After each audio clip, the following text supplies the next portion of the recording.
Praise the lord అందరికీ. దేవాతి దేవునికి మహిమ ఘనత ప్రభావములు కలుగునుగాక. నాకు ఇచ్చిన ఈ గొప్ప అవకాశానికే దేవునికి మహిమ కలుగునుగాక. మరి ఈ సమయంలో దేవాతి దేవుడు లేఖనం ద్వారా మనతో మాట్లాడినై ఉంటుండగా ఒక్కసారి మనం పరిశుద్ధ గ్రంథాన్ని చూద్దాము. కీర్తనల గ్రంథము 102వ అధ్యాయము 17వ వచనము. ఆయన దిక్కులేని దరిద్రుల ప్రార్థన నిరాకరింపక వారి ప్రార్థన వైపు తిరిగి ఉన్నాడు. హల్లెలూయా! ఎంత చక్కటి మాటలు ఇక్కడ దేవుడు మరి సెలవిస్తూ ఉన్నారు కదా. ఆయన దిక్కులేని దరిద్రుల ప్రార్థన వైపు ఆయన ఏం చేస్తున్నారంట? నిరాకరింపక తిరిగి ఉన్నాడు అని రాయబడి ఉంది కదా. నిజమే. ఎవరి ప్రార్థన వైపు అంట? దిక్కులేని దరిద్రుల ప్రార్థన. హల్లెలూయా! మరి ఈ లోకంలో దిక్కులేని వారు ఎవరు అంటే తల్లిదండ్రులు లేని వారికి, మరి ఏ సపోర్ట్ లేని వారిని ఏమంటారు? దిక్కులేని వారు. అయ్యో పాపం వారికి ఎవరు లేరు అని అంటారు. దరిద్రులు అంటే ఎవరిని అంటారండి? వారికి ఏది కూడా మరి అంటే ధనము లేకపోవడము, బీదరికంలో ఉండడము, దారిద్ర్యతను వారు అనుభవిస్తున్నటువంటి వారిని ఏమంటారు? దరిద్రులు అంటారు. వారిని ఎవరైనా ఈ లోకంలో ఎన్నిక చేస్తారా? డబ్బు లేని వారిని ఎవరైనా ఎన్నిక చేస్తారా? ఈ లోకంలో ఎవరైనా ఇంటికి పిలిచి రండి అని చెప్పేసి ఆతిథ్యం చేస్తారా? ఎవరు కూడా చేయరు. అలాగే దిక్కులేని వారిని కూడా ఎవరు దగ్గరికి పిలవరండి. ఎందుకంటే ఒక్కసారి సహాయం చేస్తే మరలా వారు మన యొద్దకు వస్తారని భయపడి వారిని దూరం పెడతారు. అంటే మనుషులు ఏం చేస్తారు? నిరాకరిస్తారు. కానీ నిజంగా ఈ లోకంలో ఉన్నటువంటి అధికారులే కానివ్వండి, బంధువులే కానివ్వండి, స్నేహితులే కానివ్వండి, నిరాకరిస్తారేమో, దూరం పెడతారేమో, కానీ మన దేవుడు ఏం చేస్తారంట? వారి వైపు తిరిగి ఉన్నారంట. హల్లెలూయా! దేవుని నామానికి మహిమ కలుగునుగాక. దిక్కులేని స్థితిలో ఉన్నట్లయితే ఈరోజు నువ్వు ఈ మాటలు వింటున్నావా? ఈరోజు నాకు ఎవ్వరు సహాయకులుగా లేరండి, నేను దిక్కులేని దాన్ని, నాకు ఎవరు లేరు, నాకు నా అన్నవారు ఎవరు లేరు, నాకు తల్లిదండ్రులు లేరు, అన్నదమ్ములు లేరు అని బాధపడుతున్నావా? ఒకవేళ నాకు అందరూ ఉన్నారు, కానీ నాకున్న స్థితిని బట్టి, నాకున్న దారిద్ర్యతను బట్టి, నాకు ధనము లేకపోవడం బట్టి, నాకు జాబు లేకపోవడం బట్టి మరి ఎవ్వరు కూడా నన్ను ఎన్నిక చేయట్లేరండి, ఎవ్వరు నాతో మాట్లాడరండి, ఎవ్వరు నన్ను పిలవరండి, వారి ఇంటికి వెళ్తే నాతో ఎవరు పలకరించరు అని చెప్పేసి బాధపడుతున్నావా ప్రియ దేవుని బిడ్డ? ఈరోజు దేవుడు నీతోనే మాట్లాడుతున్నాడు. అలాంటి వారి వైపు దేవుడు తిరిగి ఉన్నాడంట. హల్లెలూయా! మన దేవుడు ఎంత గొప్ప దేవుడు. ఈ లోకంలో కూడా పెద్దవాళ్ళు చాలాసార్లు మాట్లాడతారు కదా, ఏ దిక్కు లేని వారికి దేవుడు దిక్కై ఉన్నాడు అంటారు. నిజమే కదా. ఆ మాట ఎంత నిజము. ఇక్కడ దేవాతి దేవుడు కూడా సెలవిస్తూ ఉన్నాడు, దిక్కు లేని దరిద్రుల ప్రార్థన వైపు ఆయన తిరిగి ఉన్నాడు అని. ఎంత చక్కటి మాట, ఎంత ఆదరణకరమైనటువంటి మాటలు కదా ప్రియ దేవుని బిడ్డలారా. అందుకే మనం ప్రార్థించినట్లయితే ప్రార్థన ఏం చేస్తుందంటే మన యొక్క పరిస్థితులను మార్చివేస్తుందంట. దేవుని నామానికి మహిమ కలుగును గాక. మరలా ఇక్కడ ఏమంటున్నాడు ఒకసారి చూద్దాము.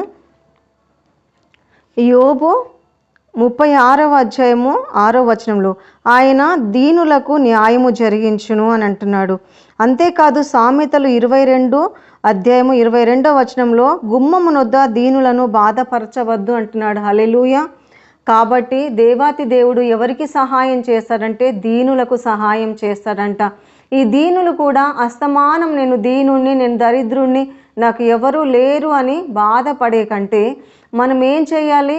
మన దిక్కు దిశలైనటువంటి దేవుని మనం ఆశ్రయించాలి ప్రియ దేవుని బిడ్డలారా.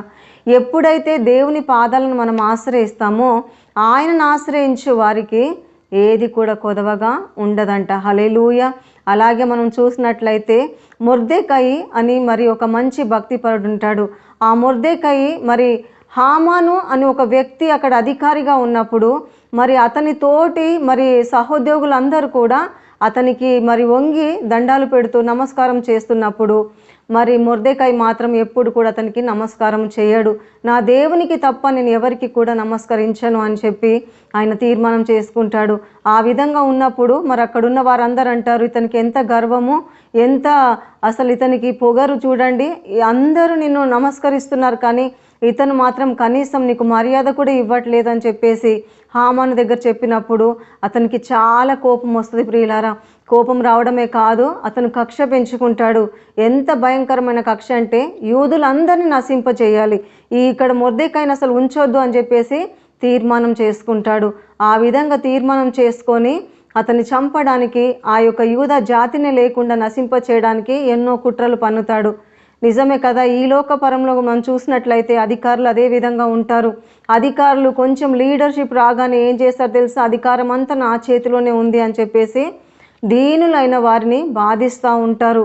ఒకవేళ అనవసరంగా ఏదో కేసులో ఇరికించి, లేదంటే వారి స్థలాన్ని ఆక్రమించి, లేదంటే వారిని ఏదో విధంగా ఉద్యోగం నుండి తీసివేసినప్పుడు వారు ఏమంటారు తెలుసా అండి, నీ దిక్కున్న చోట చెప్పుకో, నువ్వెవరికి చెప్పుకుంటావో చెప్పుకో అని చెప్పేసి, నన్ను ఎవ్వరు ఏమి చేయలేరు అని ఒకలాంటి అహంకారంతో వారు ఉన్నప్పుడు మరి జీవం గల దేవుణ్ణి ఆశ్రయించినట్లయితే వీరికి న్యాయం కలుగుతుంది. ప్రియ దేవుని బిడ్డ, ఇక్కడ చూసినట్లయితే మొర్దెకై కూడా అదే విధంగా ఏం చేస్తున్నాడు, ఆయన ఈ యొక్క హామాను తను చంపాలని కుట్ర వేసి ఉన్నాడని తెలుసుకొని అతను ఏం చేస్తాడు, నా దిక్కైనటువంటి దేవునికి నేను చెప్పుకుంటాను, నీకు దిక్కున్న చోట చెప్పుకోమంటారు కాబట్టి నా దిక్కు నా దేవుడే అని చెప్పేసి మొర్దెకై ఏం చేస్తాడు, ఆయన ఉపవాసం ఉండి గోనె పట్ట ధరించి ప్రార్థన చేయడం మొదలు పెడతారు.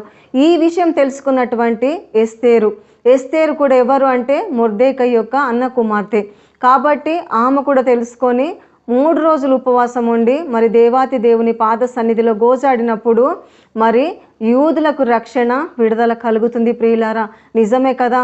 మరి దేవుణ్ణి ఆశ్రయించినటువంటి మొర్దెకై కానీ మరి ఎస్తేరు కానీ ప్రార్థన చేసినప్పుడు దేవుడు ఏం చేసి ఉన్నాడండి, ఏ హామానైతే వారిని ఉరి తీయాలని చెప్పేసి మరి అతను ఏదైతే అనుకుంటాడో అతనికి అది జరుగుతుంది. నిజమే కదా. దేవుని బిడ్డలకు అన్యాయం చేయాలనుకున్నప్పుడు అది అతనికే జరుగుతుంది. ప్రియులారా, ఈ లోకంలో కూడా ఎవరైనా నిన్ను అన్యాయం చేయాలని, లేదంటే నిన్ను నశింప చేయాలని, నిన్ను బాధపరచాలని, నీకు మరి మోసం చేయాలని ప్రయత్నించినట్లయితే దేవుని నువ్వు ఆశ్రయించు. దేవుడే నీ పక్షం న్యాయాధిపతిగా నీకు న్యాయం తీరుస్తాడు. ప్రియ దేవుని బిడ్డ, ఈరోజు అలాంటి సమస్యతో నువ్వు ఉన్నట్లయితే, ఈ మాటలు దేవుడు నాతోనే మాట్లాడుతున్నాడని నువ్వు అనుకున్నట్లయితే ఏకీభవించు, ప్రార్థన చేసుకుందాము. స్తోత్రం నాయన, పరిశుద్ధుడా, గొప్ప దేవానికి వందనాలేసయ్యా. అవును తండ్రి, మరి ఈరోజు ప్రభువా నాయన, ఇదిగో తండ్రి కీర్తనలు 102:17 వచనంలో ప్రభువా నువ్వు మాట్లాడిన దేవుడ వేసయ్యా, నీకు వందనాలు. దిక్కులేని దరిద్రుల ప్రార్థన వైపు నువ్వు తిరిగి ఉన్నానంటున్నావు తండ్రి. అవునయ్యా, ఈ లోకంలో తండ్రి అలాంటి సమస్యతో, అలాంటి బాధతో ఎంతమంది అయితే ప్రభువా నాయన ఈరోజు అయ్యా మరి కుమిలిపోతున్నారో ప్రభువా, వారందరినీ మీరు దర్శించినందుకై మీకు వందనాలు తండ్రి. అంతేకాదు ప్రభువా, ఇలాంటి బాధలో ఉన్న వారికి విడుదల దయచేయండి. వారి పక్షాన న్యాయాధిపతిగా మీరు ఉండండి ప్రభువా. ఇదిగో గొప్ప కార్యం వారి జీవితంలో జరిగించమని ప్రార్థిస్తున్నాను. ఇదిగో నీ యొక్క కన్నీటిని నాట్యంగా మారుస్తానంటున్నావు ప్రభువా. ఇలాంటి సమస్యల్లో కన్నీరు కారుస్తున్న ప్రతి బిడ్డలను మీరు ఆదరించి బలపరచమని యేసు నామమున ప్రార్థిస్తున్నాము తండ్రి. Amen, amen, amen. Praise the Lord. మరి ఈ వాక్యం ద్వారా దేవుడు నన్ను దర్శించాడు అని మీరు అనుకున్నట్లయితే ఆమెన్ అని టైప్ చేయండి, సబ్స్క్రైబ్ చేసుకోండి, అనేకులకు షేర్ చేయండి, కామెంట్ చేయండి. Praise the Lord. దేవుడు మిమ్మల్ని నిండారులుగా దీవించును గాక.